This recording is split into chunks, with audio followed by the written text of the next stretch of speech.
So hello everyone, आज का जो हमारा चैप्टर है वो है the basic fundamental unit of life, जिसको हम बोलते हैं सेल। क्लास 9th में हमारे पास ये चैप्टर है।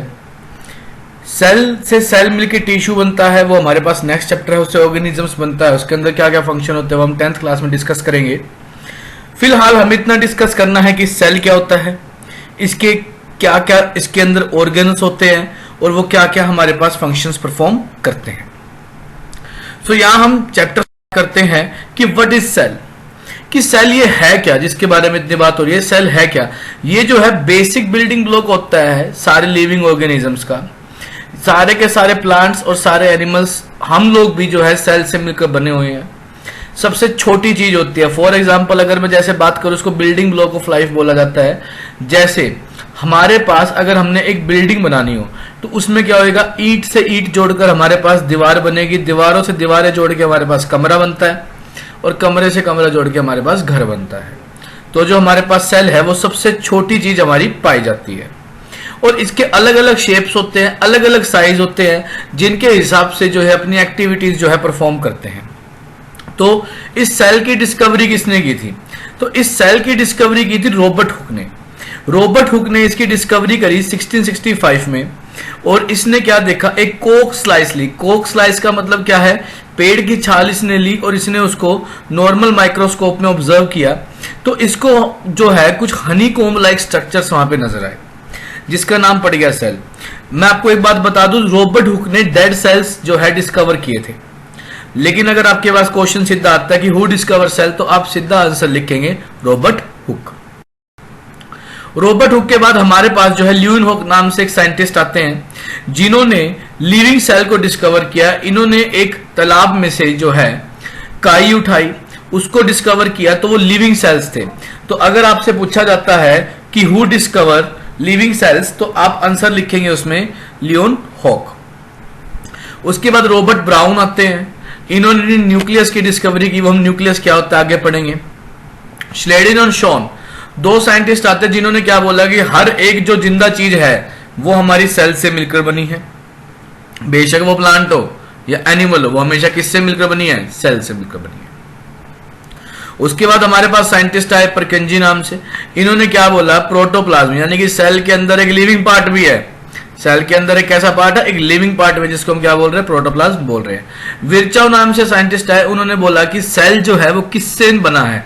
सेल एक पुराने सेल से ही बना हुआ है, यानी कि एक पुराना सेल जो है उसी का एक अंश जो है वो एक न्यू सेल के फॉर्म में हमारे पास आता है। तो इस तरीके से डिस्कवरी होती रही, आगे चीजें बढ़ती रही और ऑर्गन्स बढ़ते रहे, साइंटिस्ट आते रहे और आगे आगे डिस्कवरी हमारी चलती। उसके बाद हमारे पास नेक्स्ट आता है कि बेस, अगर हम बात करें कि सेल के अकॉर्डिंग हमारे पास जो जीव हैं, जो माइक्रो ऑर्गेनिजम्स हैं, वो कितनी तरह के हैं? तो वो हमारे पास दो तरह के होते हैं। सबसे पहला होता है यूनिसेलुलर ऑर्गेनिजम्स।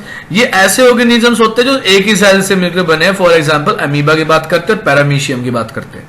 लेकिन अगर मैं बात करता हूं मल्टी सेलुलर ऑर्गेनिजम्स की, तो मल्टी सेलुलर क्या है? जिसमें काफी सारे सेल्स जो है अवेलेबल है, जिसमें हम लोग आ जाते हैं, एनिमल्स आ जाता है, प्लांट्स आ जाता है, फंगाई आ जाता है।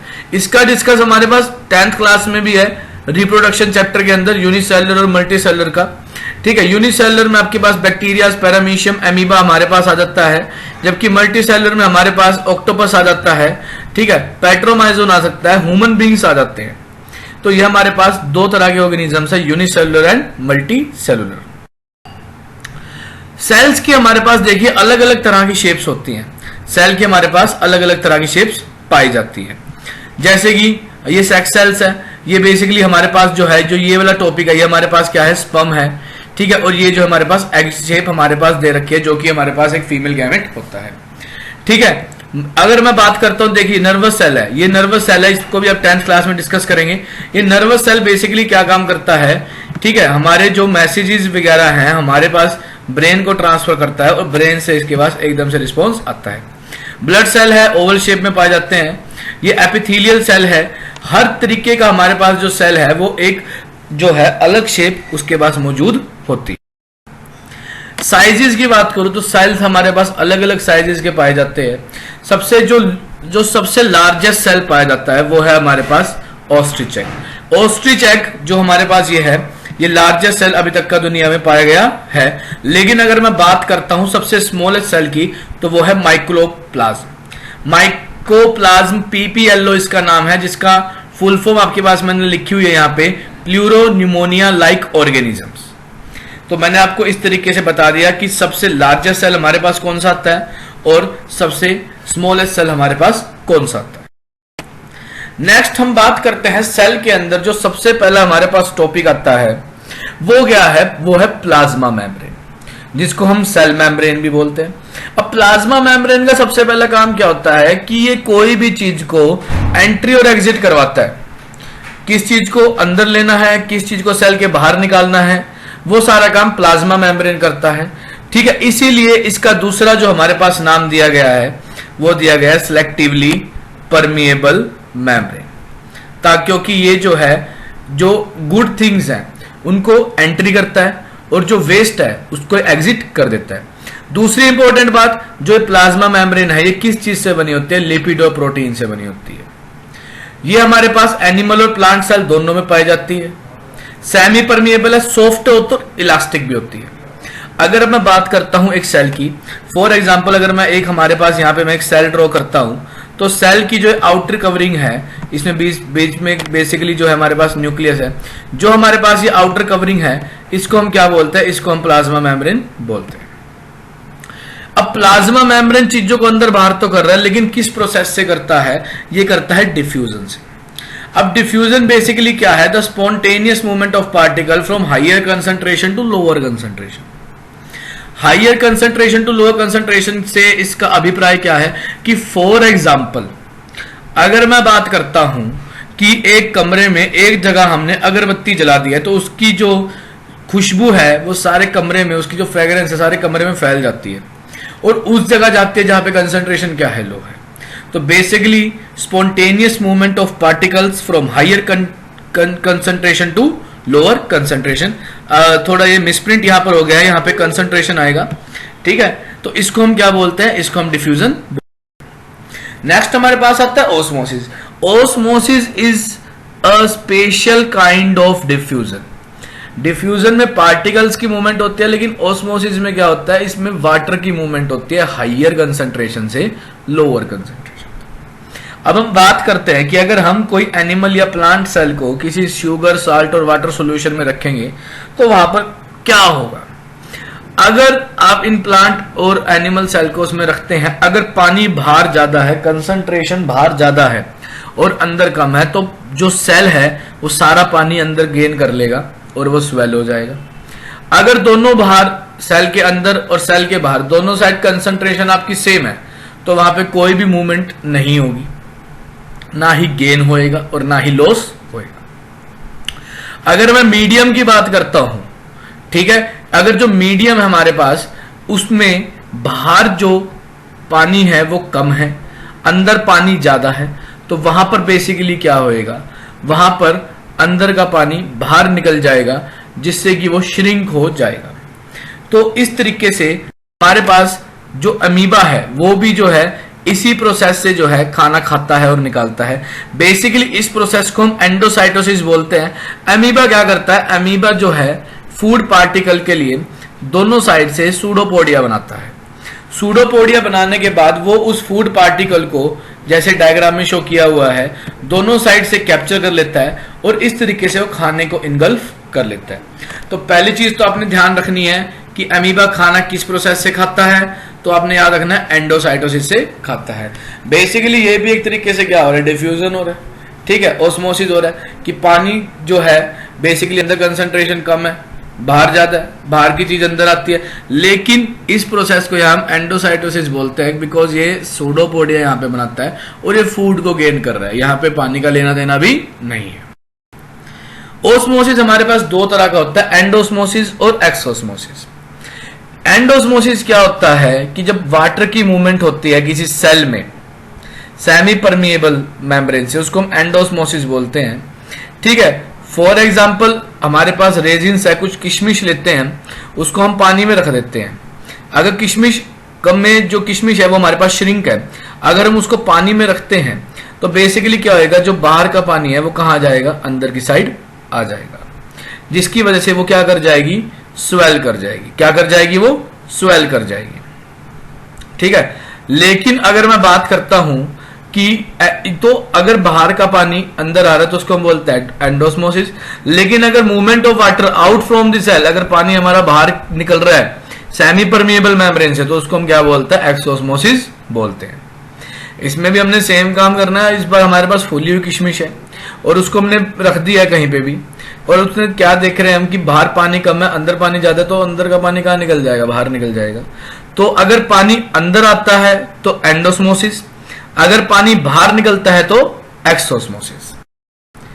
इस सॉल्यूशन जो है कितनी तरह का होता है ओस्मोसिस के हिसाब से, हमारे पास ये 3 तरह का होता है, हाइपोटोनिक, आइसोटोनिक एंड हाइपरटोनिक।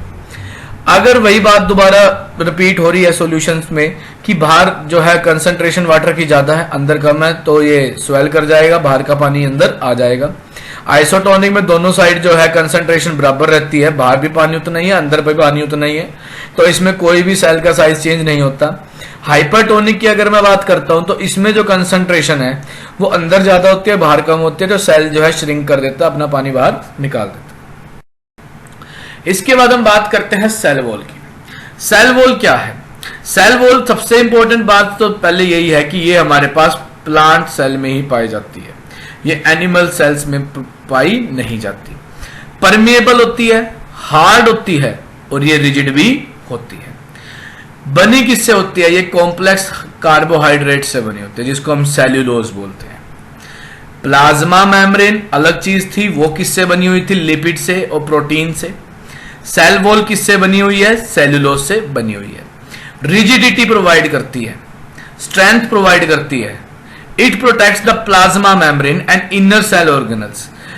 ये प्लाज्मा मेम्ब्रेन, सेल वॉल जो है प्लाज्मा मेम्ब्रेन के भी बाहर पाई जाती है प्लांट सेल के अंदर।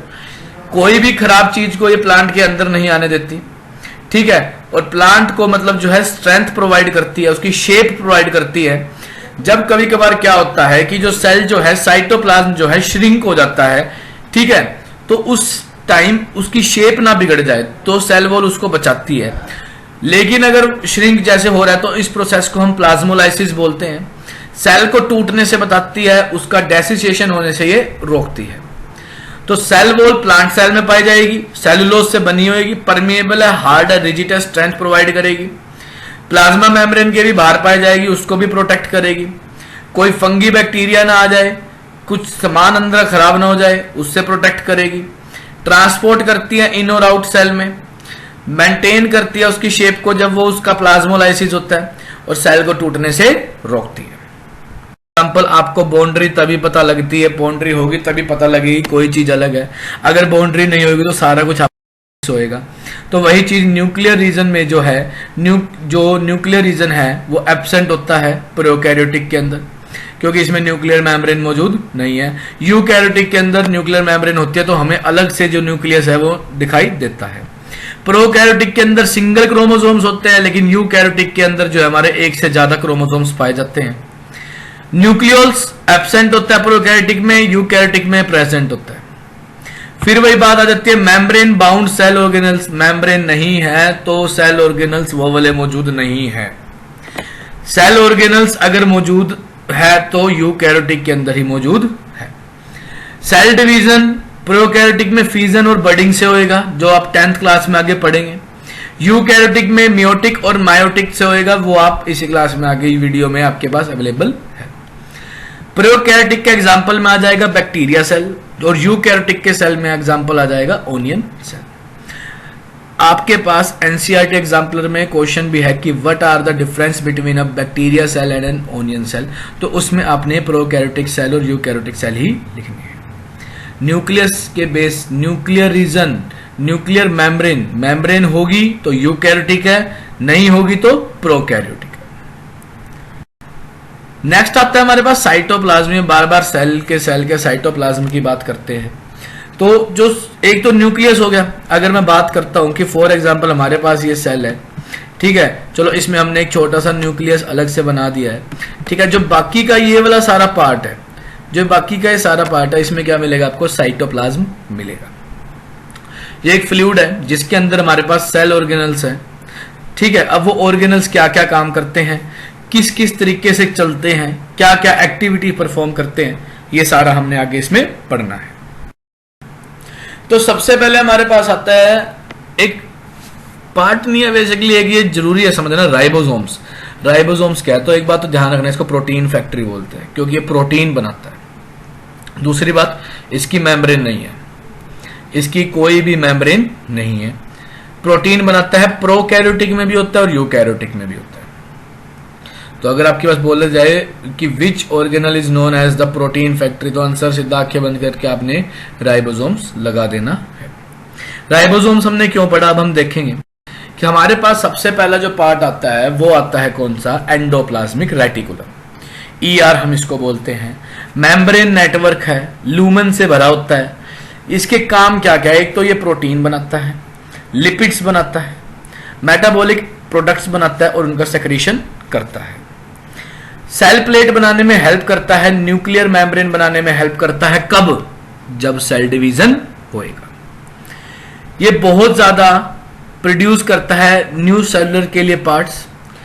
इंटरनल्स जो है सपोर्ट प्रोवाइड करता है ये।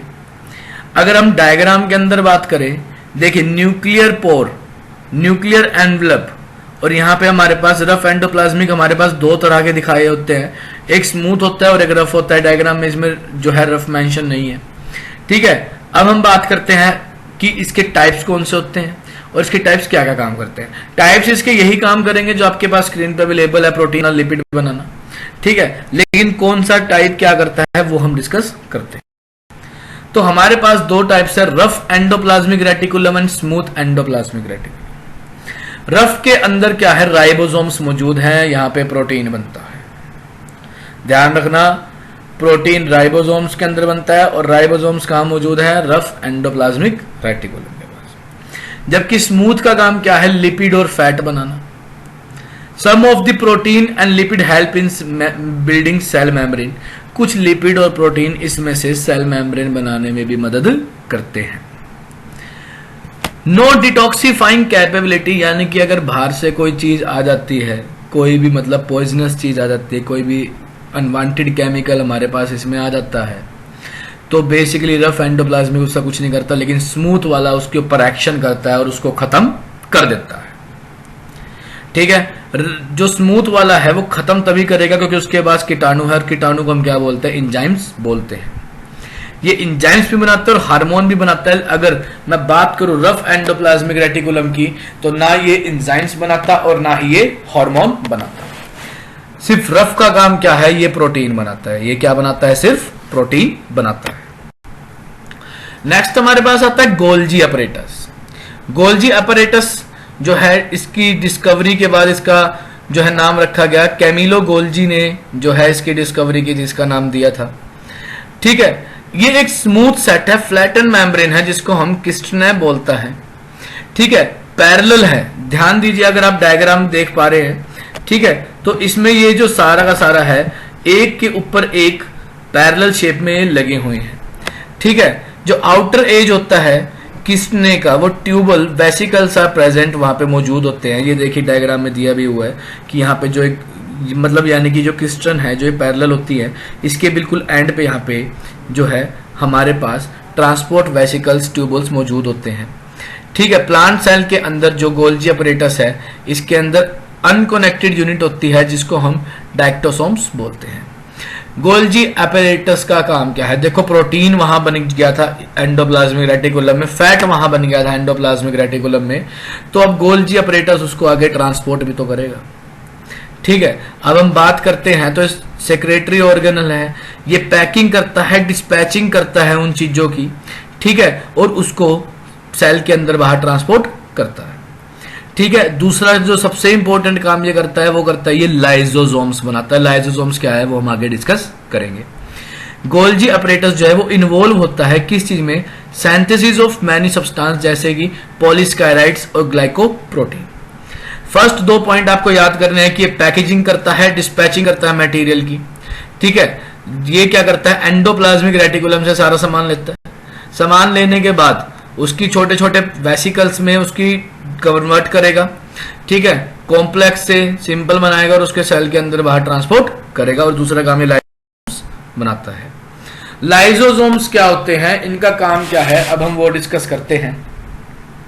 लाइसोसोम्स जो है एक तरीके के वेस्ट डिस्पोजल है, यानी कि जैसे हम लोग वेस्ट जनरेट करते हैं यूरिन की फॉर्म में, एक्सक्रेटा की फॉर्म में, वैसे ही ये जो प्लांट्स हैं, एनिमल्स हैं, इनके अंदर भी एक वेस्ट जो है जनरेट होता है, ठीक है, जिसको हम लाइसोसोम्स बोलते हैं। बेसिकली पावरफुल कीटाणु हैं, एंजाइम्स हैं, जो कि डाइजेस्टिंग करते हैं और सारे ऑर्गेनिक मैटर को तोड़ देते हैं। जो एंजाइम्स है ये प्रेजेंट जो लाइसोसोम्स में, ये बनते कहाँ है, रफ एंडोप्लाज्मिक रेटिकुलम। आपको ये पॉइंट ध्यान रखना है कि लाइसोसोम्स में जो ये एंजाइम्स है वो कहाँ बनते हैं, RER में बनते हैं। एक्स्ट्रा सेलुलर डाइजेशन ये करते हैं, ठीक है, कोई भी जो मटेरियल बाहर से आ रहा है उसको ब्रेक डाउन करते हैं, डाइजेशन का काम है इनका। कोई भी फॉरेन मटेरियल आ रहा है जैसे कि बैक्टीरिया वगैरह, उसको सेल के अंदर नहीं आने देते भाई, खराब चीज को सेल के अंदर नहीं आने देंगे, उसी टाइम डिस्ट्रॉय कर देंगे। डाइजेशन करते हुए जब कोई डेड सेल्स है, लाइसोसोम्स रप्चर हो जाता है, ठीक है, इसके अंदर बेसिकली 40 हाइड्रोक्लोरिक एंजाइम्स होते हैं, सेल डैमेज हो जाता है, लाइसोसोम्स फटता है और अपने ही सेल को खा जाता है। इस वजह से इसको सुसाइड बैग ऑफ सेल भी बोला जाता है। फॉरेन मटेरियल सेल के अंदर एक्ट करते हैं, बैक्टीरिया और फूड वगैरह जितने भी चीजें हैं, ये उनको छोटे छोटे पीसेस में कन्वर्ट कर देता है। डाइजेशन भी बेसिकली एक सिंपल सा यही होता है कि कॉम्प्लेक्स को सिंपल में कन्वर्ट करना।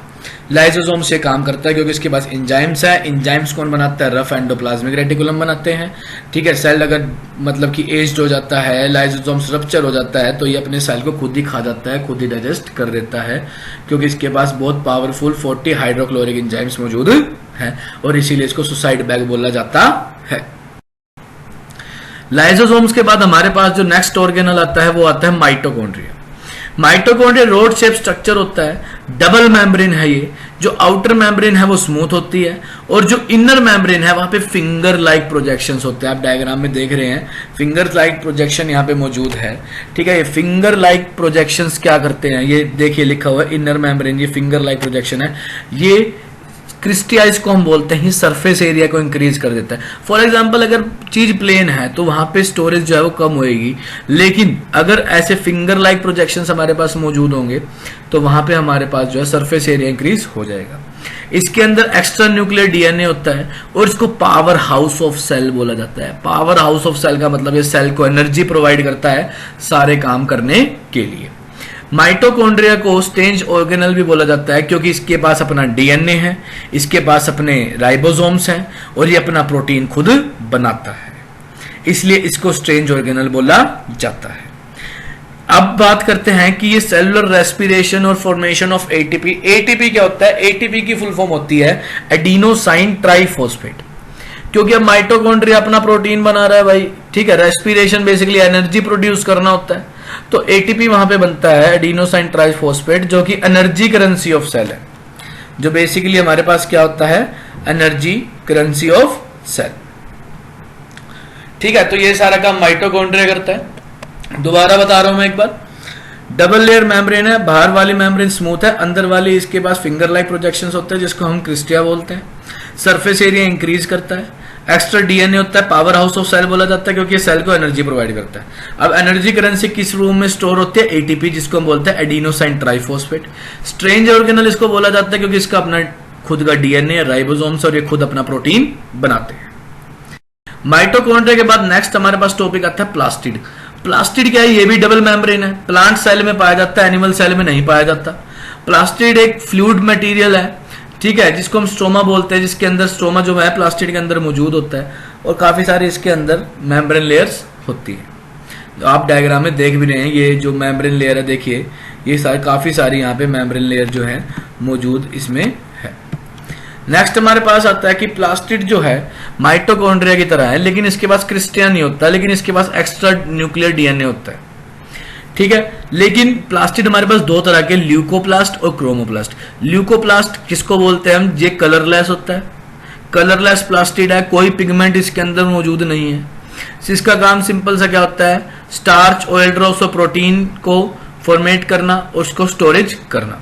जैसे कि आलू के अंदर जो है एमिलोप्लास्ट पाया जाता है ट्यूबर स्टोर में, कोई कलर नहीं होता, ठीक है। इसमें बेसिकली ल्यूकोप्लास्ट का आपने याद रखना है कि ऑयल, स्टार्च और प्रोटीन की बात इसमें की जा रही है। दूसरा आता है क्रोमोप्लास्ट, ये कलर प्लास्टिड है। अब आपने देखा है कि हर प्लांट जो है हरे रंग का होता है तकरीबन, रीजन वहां पे क्लोरोफिल मौजूद होता है। क्या मौजूद होता है? क्लोरोफिल वहां पे मौजूद होता है, ठीक है। क्लोरोप्लास्ट जो है खुद होता है फोटोसिंथेसिस के लिए, ठीक है, अपना खाना बनाते हैं, ऑक्सीजन जो है डेवलप करते हैं और ऑक्सीजन को बाहर निकालते हैं, कार्बन डाइऑक्साइड को अब्सॉर्ब करते हैं।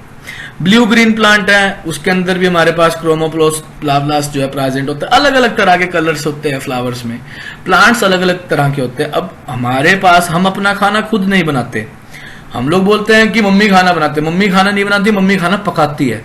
हम लोग खाना पकाते हैं, बनाता कौन है? प्लांट्स बनाते हैं। खाना कौन बनाता है? प्लांट्स बनाते हैं। रीजन क्योंकि प्लांट्स के पास क्या महत्वपूर्ण चीज मौजूद है? क्लोरोफिल मौजूद है। हमारे पास क्लोरोफिल मौजूद है। हमारे पास आता है वैक्यूल। वैक्यूल कुछ नहीं है, वैक्यूल को एक सिंपल सी चीज बोले जाता है जिसको बोला जाता है खाली जगह। खाली जगह को हम वैक्यूल बोलते हैं। फ्लूइड फील्ड होता है, सराउंडेड मेम्ब्रेन, टोनोप्लास्ट इसको हम बोलते हैं, डायग्राम में आपको दिखाया हुआ है, ठीक है। सेल सेप इसके अंदर मौजूद होता है। प्लांट्स के अंदर ही ये पाया जाता है, एनिमल्स के अंदर ये नहीं पाया जाता, ठीक है। और प्लांट्स के अंदर काफी ज्यादा बड़े साइज में प्रोवाइड किया जाता है और ये टर्जिडिटी और रिजिडिटी दोनों प्रोवाइड करता है, ठीक है। टर्जिडिटी का मतलब क्या है?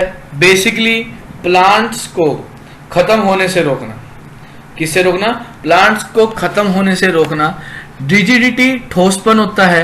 और अगर मैं बात करता हूं टर्जिडिटी की, तो टर्जिडिटी क्या है कि प्लांट्स में ज्यादा स्वेल ना होना, ठीक है, ठीक है। प्लांट्स अगर हमारे पास, देखो प्लांट की बात करता हूं तो उसके अंदर लिक्विड मौजूद है, ठीक है, और वो सेल वॉल के अगेंस्ट जाएगा, प्रेशर हाई हो जाएगा, ठीक है, तो वो प्रेशर को मेंटेन करता है।